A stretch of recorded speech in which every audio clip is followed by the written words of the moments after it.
So friends, आज का जो हमारा टॉपिक है वो है साउंड। आज की इस वीडियो में हम चैप्टर क्लास 10th के एक बहुत ही इंपॉर्टेंट टॉपिक पे डिस्कस करने वाले हैं जो कि है साउंड। ठीक है, चलिए साउंड के बारे में आज पढ़ते हैं। Hey guys, this is Ujjwal Kumar and you are watching Study with Ujjwal, the educational channel of YouTube. Do subscribe my channel and don't forget to press the bell icon to get the latest update of Study with Ujjwal. So don't forget to share this video among all your friends so that they can also get information from this particular video.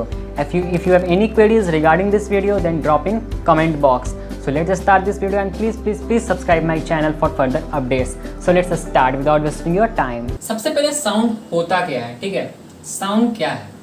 तो सबसे पहले हम सब जानते हैं it is a form of energy.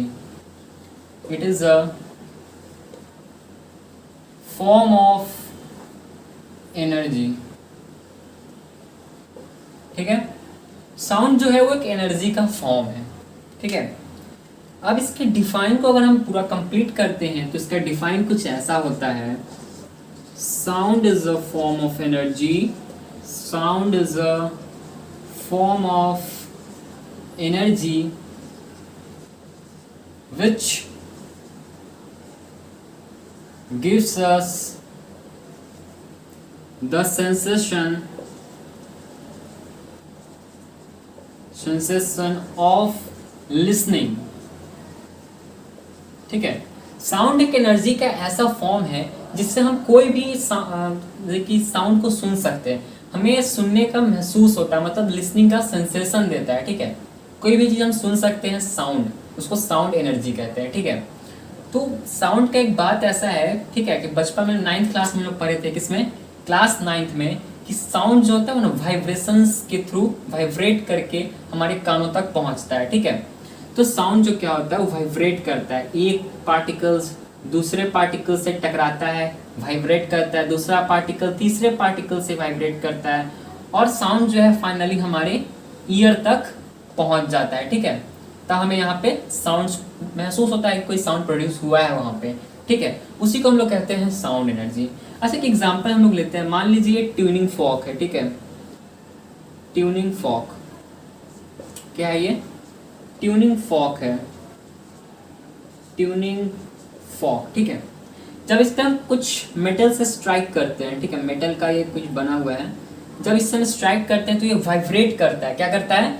Vibrate करता है, और जो होता है इसका वाइब्रेशंस जो है कुछ दूर तक जाता है। जैसे कि इसका वाइब्रेशंस जो है कुछ दूर तक ट्रैवल करता है। वो डिपेंड करता है इसके इंटेंसिटी पे कि साउंड का इंटेंसिटी कितना है, कितना ज़्यादा तगड़ा साउंड प्रोड्यूस हुआ है। अगर एक कम इंटेंसिटी का साउंड होगा तो सराउंडिंग के एरिया में ही ट्रैवल करके रह जाएगा, ज़्यादा दूर वो प्रोपोगेट नहीं कर पाएगा, ज़्यादा दूर वाइब्रेट नहीं कर पाएगा। ठीक है, और अगर तगड़ा साउंड है तो काफ़ी दूर तक इसका साउंड जाएगा। ये डिपेंड करता है कि साउंड का इंटेंसिटी कितना है। ठीक है, अब साउंड का इंटेंसिटी क्या होता है? मतलब कि साउंड का इंटेंसिटी मतलब साउंड का मात्रा, कितनी ज़्यादा मात्रा में वो प्रोड्यूस हो रहा है साउंड। ठीक है, अगर साउंड ज़्यादा मात्रा में प्रोड्यूस हो रहा है तो उसका इंटेंसिटी जो है मेज़र करते हैं हम डेसिबल में। किसमें मेज़र करते हैं? साउंड के इंटेंसिटी को हम डेसिबल में मेज़र करते हैं। किसमें? The intensity of sound, the intensity of sound is measured in decibel। ठीक है, डेसिबल में साउंड के इंटेंसिटी को मेजर किया जाता है। ठीक है, और 10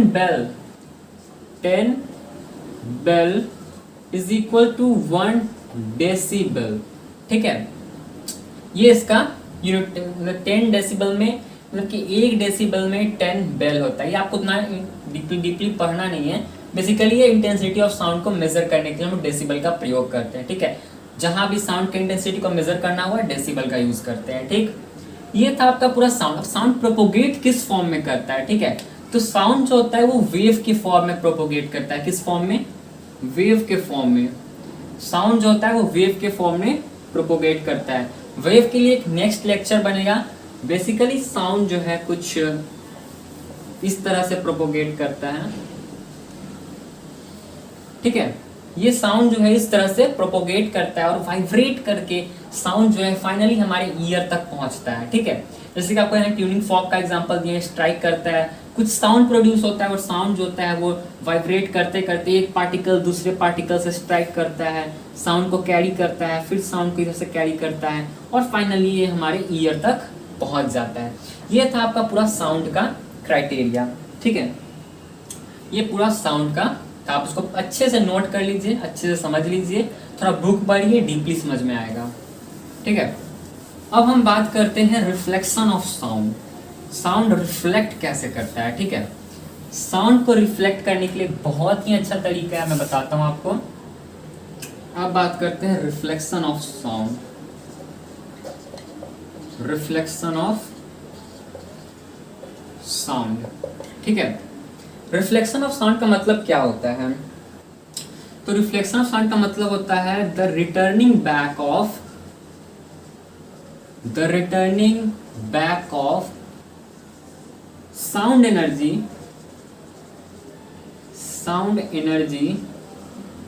आफ्टर स्ट्राइकिंग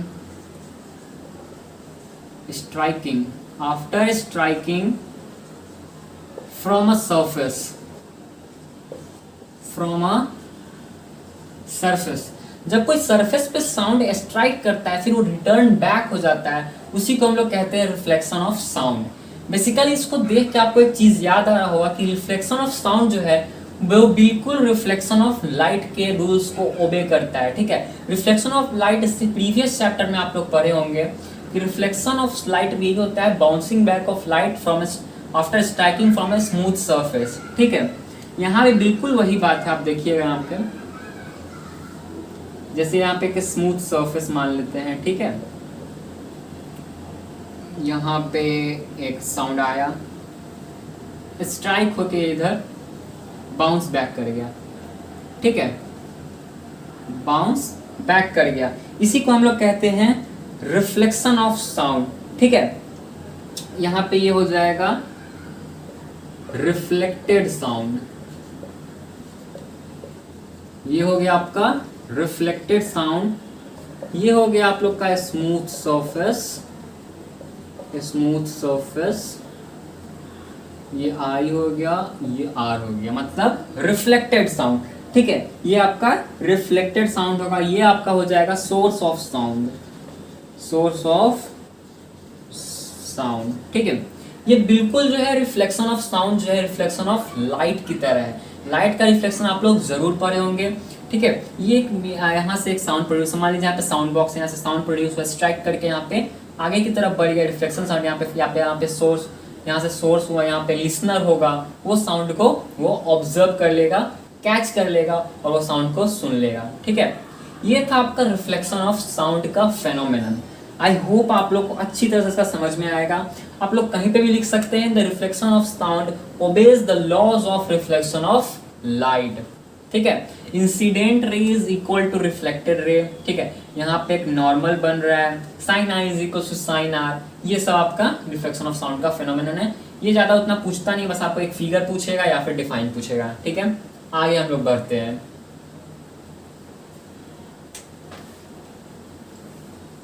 तो अब हम लोग बात करते हैं necessary conditions for the reflection of sound. ठीक है, नेसेसरी कंडीशंस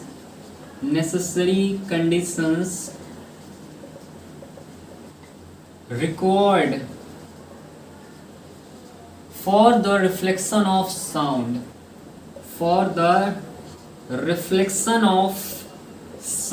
ठीक है, पहले पढ़े थे रिफ्लेक्शन ऑफ साउंड में। तो रिफ्लेक्शन ऑफ साउंड में कौन कौन से नेसेसरी कंडीशंस है? तो सबसे पहला यहाँ पे हो जाएगा, ठीक है, सबसे पहला हो जाएगा सोर्स ऑफ साउंड। ठीक है, ये बहुत कॉमन पॉइंट है, साउंड का सोर्स ही नहीं होगा तो रिफ्लेक्ट क्या करेगा। ठीक है, और दूसरा क्या है आप लोग का size of wavelength.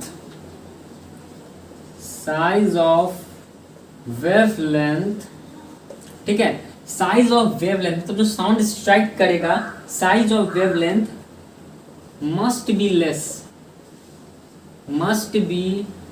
Less than the surface। अब मान लो कि यहाँ पे साउंड स्ट्राइक करना है, ठीक है, यहाँ पे सरफेस इतना ही छोटा है और यहाँ पे साउंड अगर ज़्यादा बड़ा हो तो क्या करेगा, इधर से चला जाएगा या फिर इधर से जा सकता है, वहाँ पे रिफ्लेक्ट करेगा ही नहीं। इसलिए कहा जा रहा है size of wavelength must be less than the surface. जिस सरफेस पे साउंड स्ट्राइक करने वाला है उस सरफेस से साउंड वेवलेंथ का जो साइज, साउंड का जो साइज होना चाहिए वो छोटा होना चाहिए, उसका वेवलेंथ कम होना चाहिए। आगे बढ़े समझते हैं वेवलेंथ होता क्या है, ठीक है। पहले साउंड में कुछ टर्म्स आते हैं, उस टर्म्स को हम लोग देख लेते हैं, ठीक है। उस टर्म्स को हम लोग को याद करना बहुत जरूरी है।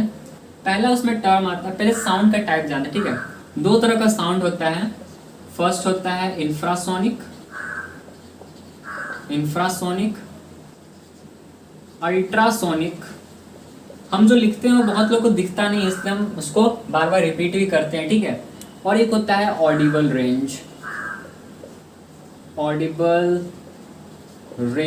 ठीक है। तीन तरह का साउंड है, ठीक है। इंफ्रासोनिक वो होता है जिसका इंटेंसिटी जो होता है, फ्रीक्वेंसी जो होता है वो बिलो 20 हर्ट्ज होता है, बिलो 20 हर्ट्ज, ठीक है। जिस साउंड का फ्रीक्वेंसी बिलो 20 हर्ट्ज हो उसको कहते हैं इंफ्रासोनिक साउंड। मतलब इस साउंड को हम लोग सुन नहीं सकते हैं, ठीक है। इस साउंड को हम लोग सुन नहीं सकते हैं, ना हम लोग इंफ्रासोनिक को सुन सकते हैं ना ही अल्ट्रासोनिक को सुन सकते हैं, बिकॉज इसका फ्रीक्वेंसी जो होता है बहुत ज़्यादा होता है और हमारे ईयर जो होता है वो इस फ्रीक्वेंसी को कैच नहीं कर पाता है। अल्ट्रासोनिक में क्या होता है, फ्रीक्वेंसी ग्रेटर देन 20,000 हर्ट्ज, ठीक है। अल्ट्रासोनिक का जो फ्रीक्वेंसी होता है वो 20,000 हर्ट्ज से ज़्यादा होता है, वो भी हमारा ईयर कैच नहीं कर पाता है। ऑडिबल रेंज होता है ये हम लोग सुनते हैं बेसिकली, ठीक है। इसका जो इंटेंसिटी होता है बिटवीन 20 to 20,000 हर्ट्ज के बीच में इसका फ्रीक्वेंसी होता है। इस साउंड को हमारा ईयर कैच कर लेता है। बेसिकली ये सवाल कहीं पूछता नहीं है, ऑब्जेक्टिव इस समय बाय द वे आ जाए कि इंफ्रासोनिक का फ्रीक्वेंसी कितना है, अल्ट्रासोनिक का फ्रीक्वेंसी कितना है, ऑडिबल रेंज का फ्रीक्वेंसी कितना है। ये आपको उतना पढ़ने का जरूरत नहीं है, बुक में इसके बारे में अच्छे से पढ़ लीजिएगा, सिंपली बात है। अल्ट्रासोनिक होता है ये सब ब्लू व्हेल ये सब सुनता है, डॉग्स वगैरह बैट्स वगैरह सब सुनते हैं। बैट जो होता है वो अल्ट्रासोनिक साउंड को प्रोड्यूस करता है ताकि वो आप आने वाले ऑब्स्टिकल को कैच कर पता कर सके कहाँ पे ऑब्स्टिकल है उसका, ठीक है। बेसिकली हम लोग को जानना है इसका टाइम, ये एम्पलीट्यूड इस सब के बारे में, एम्पलीट्यूड क्या होता है, ठीक है। अब आता है main point, what is amplitude, ठीक है। तो एम्पलीट्यूड को हम लोग डिफाइन करते हैं maximum displacement,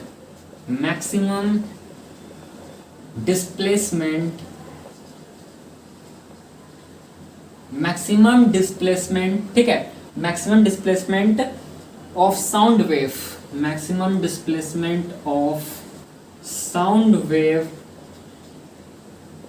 from its mean position,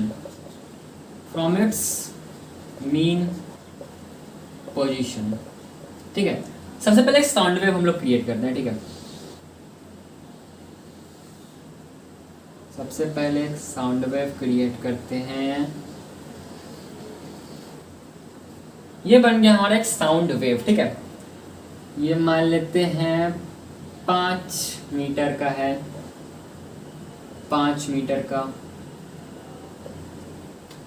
अब आप लोग को जानना है एम्पलीट्यूड क्या होता है, maximum displacement from its mean position. ये इसका मीन पोजीशन है, ठीक है, एक्सट्रीम। ये जो डिस्टेंस है, ये जो डिस्प्लेसमेंट है, ये 5 मीटर जो आप लोग को दिख रहा है, ये 5 मीटर ही जो डिस्प्लेसमेंट है, इसी को हम लोग कहते हैं क्या, एम्पलीट्यूड। इसी को हम लोग कहते हैं एम्पलीट्यूड, ठीक है। इसी को हम लोग कहते हैं एम्पलीट्यूड, हाँ। और ये भी एम्पलीट्यूड है, ये भी एम्पलीट्यूड है, ये भी एम्पलीट्यूड है, ठीक है। तो इसलिए कहा गया maximum displacement of sound wave from its mean position, ठीक है। मीन पोजीशन से जितना दूरी है, जितना डिस्प्लेसमेंट है, इसी को हम लोग कहते हैं एम्पलीट्यूड। जानने की कोई और बात नहीं, इसी को हम लोग एम्पलीट्यूड कहते हैं। डिफाइन पूछेगा, एक फिगर कहेगा, रफ फिगर ड्रॉ करने के लिए आप लोग ये ड्रॉ कर दीजिएगा, ठीक है। अब बात करते हैं टाइम पीरियड का, ठीक है। सेकेंड आता है time period,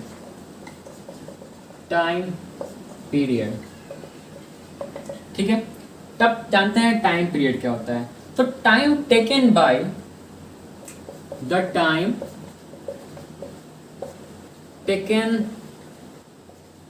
by the sound wave to complete one vibration is called time period। ठीक है, साउंड वेव को एक वाइब्रेशन कंप्लीट करने में जितना टाइम लगता है उसको हम लोग टाइम पीरियड कहते हैं। लेकिन देखो यहाँ पे एक जा रहा है, ठीक है, पूरा एक यहाँ पे वाइब्रेशन कंप्लीट कहाँ होगा, इतना दूर में एक पूरा वाइब्रेशन कंप्लीट हो रहा है। ठीक है, तो इसी को हम लोग कहेंगे टाइम पीरियड। ठीक है, एक वाइब्रेशन कंप्लीट होगा, टाइम पीरियड को डिनोट करते हैं हम लोग टी से। ठीक है, सेकेंड में मेजर करते हैं। ठीक है, ये पूरा आपका टाइम पीरियड का फंडा था। एक और इसमें आता है वेव लेंथ, ये हो जाता है आप लोग का वेव लेंथ, ये हो जाता है आप लोग का वेव लेंथ। ठीक है, एक वेव का जो लेंथ होता है आप लोग को बेसिकली जानना है, ये हमारा एक वेव फॉर्म किया हुआ है। ठीक है, ये पूरा एक हमारा वेव पैटर्न है, आगे भी पैटर्न चलता रहता है। लेकिन यहाँ पे जो इसका जो बीच का दूरी है, एक वेव, दो वेव क्रिएट में जो लेंथ हो रहा है, इसी को हम लोग कहते हैं वेव लेंथ। ठीक है, इस पूरा को हम लोग कहते हैं वेव लेंथ। ठीक है, तो ये हमारा हो गया वेवलेंथ का कंसेप्ट। ठीक है, अब इसको इरेज करेंगे हम लोग। फ्रेंड्स, आज का हमारा वीडियो यहीं पे खत्म होता है। नेक्स्ट लेक्चर में हम लोग इको के बारे में पढ़ेंगे और फिर उसके नेक्स्ट लेक्चर में हम लोग वेव के बारे में जानेंगे। आई होप आपको ये वीडियो पसंद आया होगा। वीडियो कर दीजिए लाइक और प्लीज चैनल को कर दीजिए subscribe. Till then, bye bye, have a nice day.